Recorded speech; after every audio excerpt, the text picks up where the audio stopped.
Shalom Bapak Ibu Saudara sekalian, sidang jemaat, warga GKBP Jemaat Surya Bola yang saya kasih, berjumpa kembali dalam KRT pada hari ini Kamis 17 Februari 2022.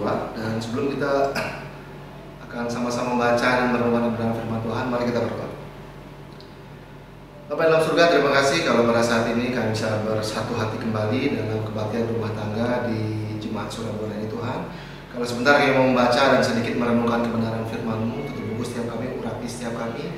Biarlah apapun yang kami baca, kami dengar, kami renungkan itu memberkati setiap kami, menguatkan kami, membangun kami semakin bertumbuh dalam Engkau ya Bapa, semakin dewasa dalam Engkau Yesus Kristus Tuhan kami. Urapi hamba-Mu yang akan menyampaikan kebenaran firman-Mu ini Tuhan, apapun yang keluar dari mulut hamba-Mu agar menjadi berkat buat jemaat yang menyaksikannya, buat hamba-Mu sendiri dan hanya nama-Mu saja yang dipermuliakan. Terima kasih Bapa, di dalam nama Yesus Kristus yang menjadi Tuhan dan Juru Selamat kami yang hidup, kami siap membaca dan merenungkan kebenaran firman-Mu. Haleluya, amin. Ya baiklah Bapak Ibu Saudara sekalian, perenungan kita pada saat ini saya pilih dari salah satu bacaan kita dalam Puji dan Janji pada hari ini Kamis 17 Februari 2022, yaitu dari Efesus 4 ayat 1 sampai dengan 6. Efesus 4 ayat 1 sampai dengan 6 saya akan bacakan. Judul pedekomnya Kesatuan Jemaat dan Karunia yang Berbeda-beda. Efesus 4 ayat 1. Sebab itu aku menasihatkan kamu, aku orang yang dipenjarakan karena Tuhan, supaya hidupmu sebagai orang-orang yang telah dipanggil berpadanan dengan panggilan itu. Ayat 2. Hendaklah kamu selalu rendah hati, lemah lembut, dan sabar. Tunjukkanlah kasihmu dalam hal saling membantu, dan berusahalah memelihara kesatuan roh oleh ikatan damai sejahtera, satu tubuh dan satu roh, sebagaimana kamu telah dipanggil kepada satu pengharapan yang terkandung dalam panggilanmu. Satu Tuhan, satu iman, satu baptisan, satu Allah dan Bapa dari semua, Allah yang di atas semua dan oleh semua dan di dalam semua. Demikian Bapak Ibu Saudara sekalian, akan menjadi perenungan kita pada KRT pada hari ini sesuai dengan salah satu bacaan di Puji dan Janji kita pada hari ini. Ya, jadi judulnya Kesatuan Jemaat dan Karunia yang Berbeda-beda. Tidak semua ayat dalam pasal 4 kita baca, tapi cuma sampai pas ayat ke-6 saja. Jadi kesatuan jemaat. Jadi ini tema ayat-ayat yang kita baca sampai ayat 6 itu berbicara tentang kesatuan jemaat. Dan saya mau kita fokus di ayat yang kedua. Hendaklah kamu selalu rendah hati, lemah lembut, dan sabar.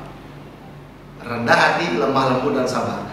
Bapak Ibu Saudara sekalian, kalau berbicara tentang kesatuan jemaat, kesatuan dalam jemaat, karakter ini yang wajib ada, perlu ada, harus dicermati oleh setiap anggota jemaat dimanapun itu, kalau mau ada kesatuan jemaat. Karena itu ayat 2 ini ada. Ketika berbicara tentang kesatuan jemaat, ayat 2 ini menuliskan tentang 3 karakter. Yang pertama, hendaklah kamu rendah hati. Rendah hati. Bapak Saudara sekalian, rendah hati saya percaya berbicara banyak hal. Bukan hanya kita harus rendah hati dari sisi kekayaan, mungkin ya, rendah hati dari sisi pendidikan, rendah hati dari ini. Tapi saya percaya kerendahan hati juga berbicara tentang ketika kita mau mengakui kesalahan kita, kita merendahkan hati mengakui kesalahan kita, itu juga bagian dari kerendahan hati. Karena seringkali kita jumpai suatu perpecahan terjadi di sebuah jemaat, itu akarnya bermula dari tidak adanya kerendahan hati. Tidak bisa kita pungkiri dalam sebuah komunitas, pergaulan, persekutuan, pasti gesekan-gesekan itu pasti ada. Jangan sebuah jemaat yang tidak ada hubungan darah, kekeluargaan gitu ya. Satu keluarga saja yang antara bapak, ibu, anak gitu aja, itu pasti ada gesekan, pasti ada ketidakcocokan. Apalagi dari sebuah jemaat yang banyak orang, berbeda-beda suku, berbeda latar belakang, yang tidak ada ikatan darah misalkan dalam sebuah jemaat itu, pasti ada. Jadi gesekan-gesekan, perbedaan karakter itu pasti ada. Cuman disinilah gunanya karakter ini ada. Yang pertama jelas di ayat yang kedua ini dikatakan hendaklah kamu rendah hati. Jadi kalau mau ada sebuah kesatuan dalam sebuah jemaat, yang pertama karakter yang harus dipunyai adalah rendah hati. Jadi gesekan itu ada sama jemaat, antara teman di jemaat, antara majelis, antara pendeta majelis, pendeta jemaat itu pasti ada. Tidak mungkin tidak ada, pasti ada. Karena orang itu berbeda-beda. karakter yang berbeda, latar belakang yang berbeda. Pasti ada, cuman bagaimana kita memakai kebenaran firman Tuhan ini, karakter yang rendah hati ini untuk menyelesaikan masalah. Kita sudah tahu kalau kita balik ke ayat-ayat Alkitab di awal, ketika Adam dan Hawa jatuh dalam dosa, Allah datang kepada Adam dan kepada Hawa dengan sebuah pertanyaan, apakah kau makan buah itu? Hal yang menarik adalah kenapa Allah yang maha tahu, maha segalanya, dia maha hadir, maha baik, maha kasih, pokoknya maha yang baik lah. Masa sih Adam dan Hawa makan buah itu dia jatuh dalam dosa, Allah tidak tahu? Pasti tahu lah, orang Allah maha tahu. Tapi kenapa Allah tanya lagi kepada Adam, Adam, apakah kau makan buah itu? Karena saya percaya satu hal yang diharapkan Tuhan dari pertanyaan itu adalah sebuah kerendahan hati, pengakuan bahwa ya, aku makan buah itu Tuhan, aku berdosa, ampuni ya. Coba waktu itu Adam ketika ditanya, apakah kau makan buah itu? Adam dengan rendah hati mengakui, ya Tuhan, aku makan buah itu, aku berdosa, ampuni. Diampuni lah, orang Tuhan maha pengampun, maha pengasih. Tapi dalam percakapan, dalam perikop manusia jatuh dalam dosa itu tidak ada pengakuan di sana. Adam menyalahkan Hawa, Hawa menyalahkan menyalahkan si ular itu. Jadi tidak ada pengakuan, tidak ada kerendahan hati untuk mengaku bahwa mereka sudah salah. Akhirnya perkepanjangan. Sama cerita Kain dan Habel juga sama. Ketika Kain iri sama Habel, terus Kain membunuh Habel, Allah datang kepada Kain dengan pertanyaan, di manakah adikmu? Tapi jawaban Kain apa? Apakah aku penjaga adikku? Jadi padahal Allah itu pingin sebuah pengakuan dari Kain yang sudah membunuh adiknya. Sekali lagi, apakah Allah tidak tahu Kain bunuh Habel adiknya? Tahu lah, orang dia Allah. Tapi kenapa dia tanya lagi ke Kain? Kain, di manakah adikmu?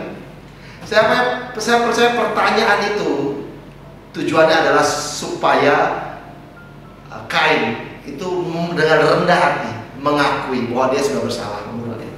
Tapi apa ada pengakuan di sana? Apakah ada kerendahan hati untuk mengakui kesalahannya? Tidak. Tidak ada pengakuan di sana. Ingat 1 Yohanes 1 ayat 9 bilang apa? Jika kita mengaku dosa kita, maka Ia adalah setia dan adil, maka Ia akan menyucikan kita dan mengampuni kita dari segala kesalahan kita. Ayat ini berlaku dimulai dengan kalau ada pengakuan, baru ada pengampunan.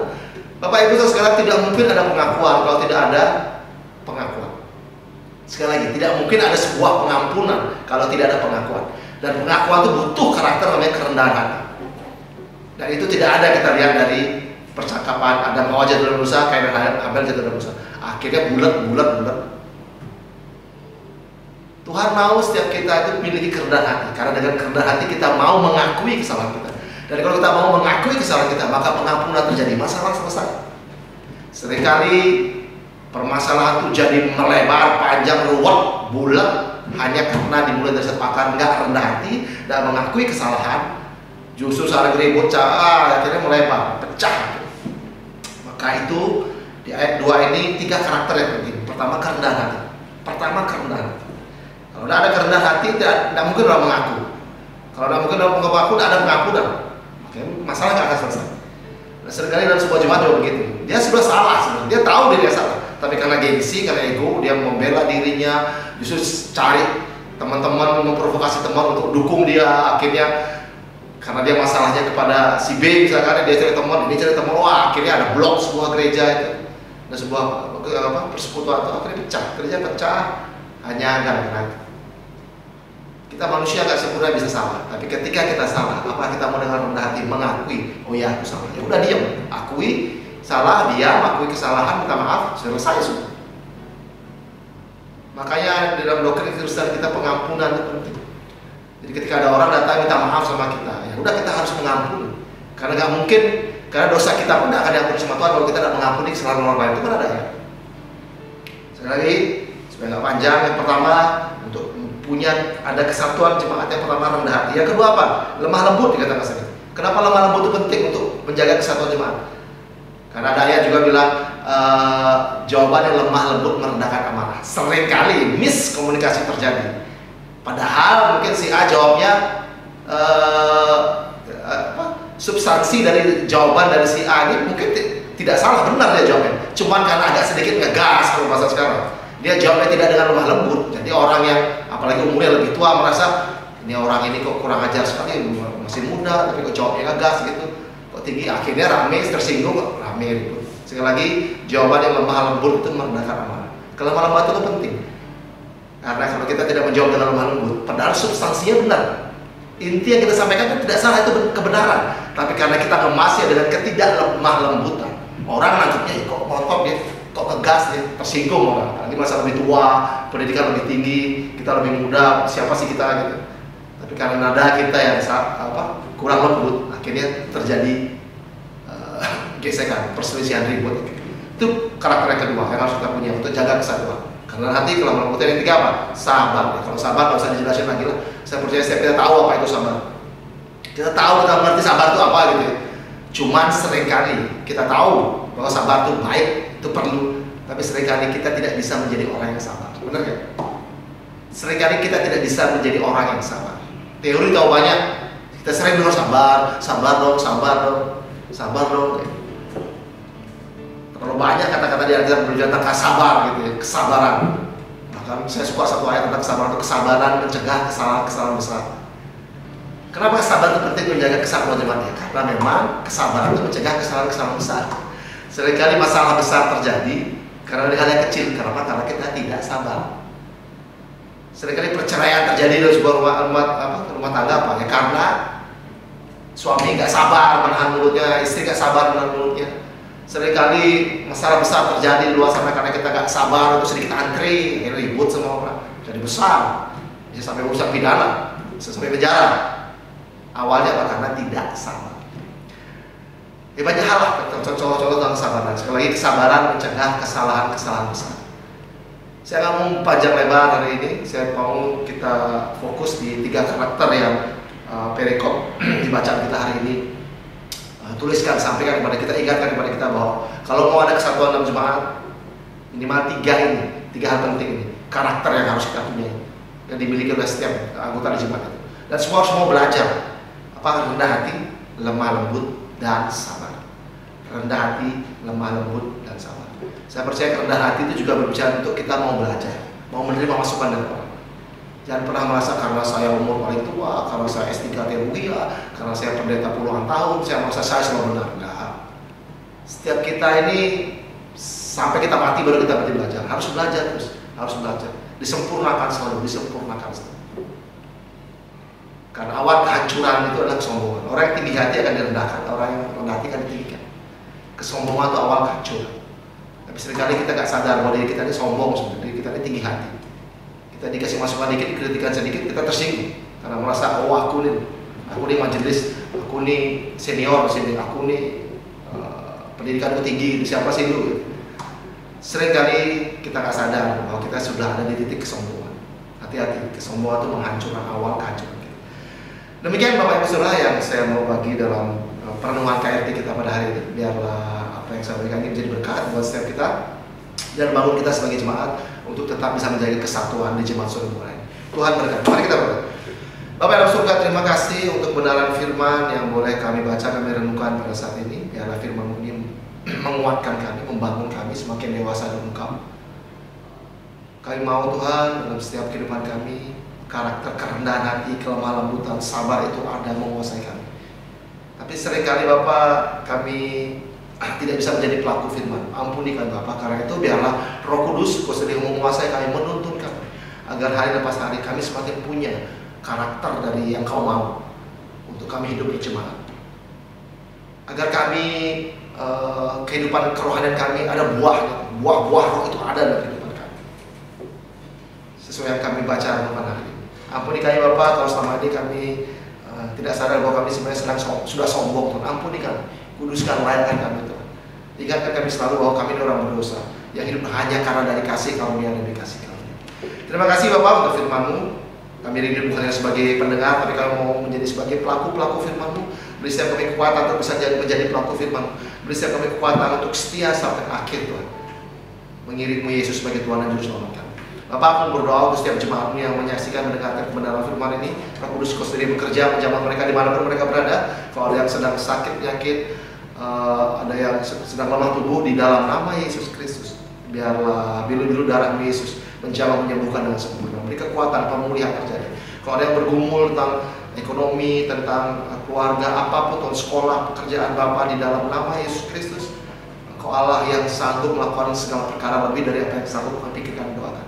Kami percaya bagimu itu yang mustahil, Tuhan. Bukakan jalan bagi setiap kami, karena kami percaya Engkau Bapa kami yang baik, kami anak-anak, Tuhan.